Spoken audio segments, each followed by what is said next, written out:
खाली लुंगी पहनना, पूछा का मौका ना देना किस कलर की चड्डी है। अरे वाह,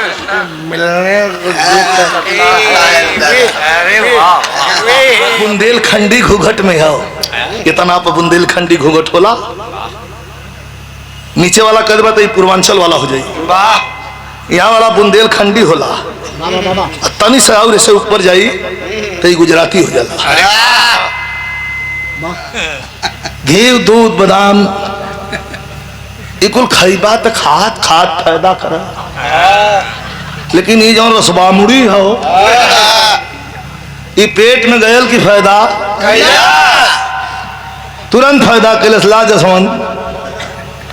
हमारे यहाँ साजियाबाद बाजार में दू जाने हुवन, वही जो खड़ा रही लोगन जान कहानी छुटल है, दू झापड़ मार दिले हो खड़ा हो कहानी, वहाँ हम आवत है दोनों जाने नियम से जाके अपन दो दो तीन तीन ठेल ले लो, तेरे बाद घर से अपन तुष्टि मिलने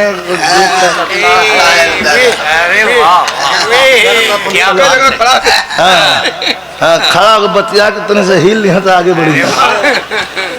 तो एक जाने लेके चलना, आ दोनों जाने में से एको जाने खाली लुंगी पहनना,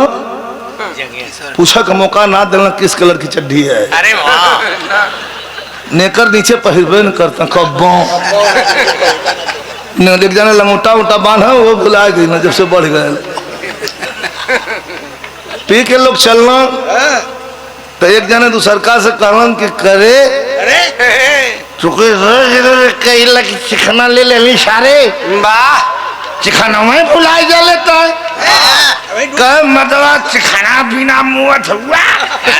अब बैली आवत है और लिया में तो लेटे सिसिया रहल एमे निकाल के वहू के मार ले हूँ, ऐठे नारी रहल सुखल रहल पानी ना रहल, यहाँ से यहाँ तक गाड़ी उड़ी जाए तो वहाँ ब्रेक लेके धीरे धीरे आदमी निकालना, वही में गोड़ धैलना तो ले गिर पड़ना, आज जब गिरना मुँह के बगल तई लुंगी चली आई मुँह के मुड़ी अंडरवियर ना चिखना आने लेके चिखना आइल अनमुनार होत रहल, करे कहाँ हुए रे का चिल्लाला मदवा तनी गाँव से सुटहू न देता, कल अच्छा अच्छा धोखा देते हुए कहा रुक रुक तब पकौड़ी लिया तो मुंह मिलता है ना हो पीछा में खिलाओ तुम ले ले ले ले ले काले काले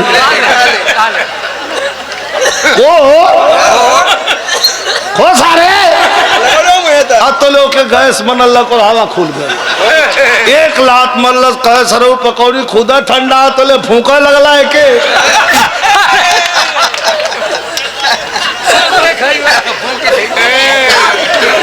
अरे वाह, आबा लगा के चटनिया ना डाल दे मुंह में। अरे वाह भैया बस बस बस बस सॉरी सॉरी सॉरी, ये जसवंत भैया नाक में दम कैले रहना कि कुछ हो जाए, हम फिर ऐसा कहा थी कि मैं कुछ गुंजाइश है ना, ले मरचा को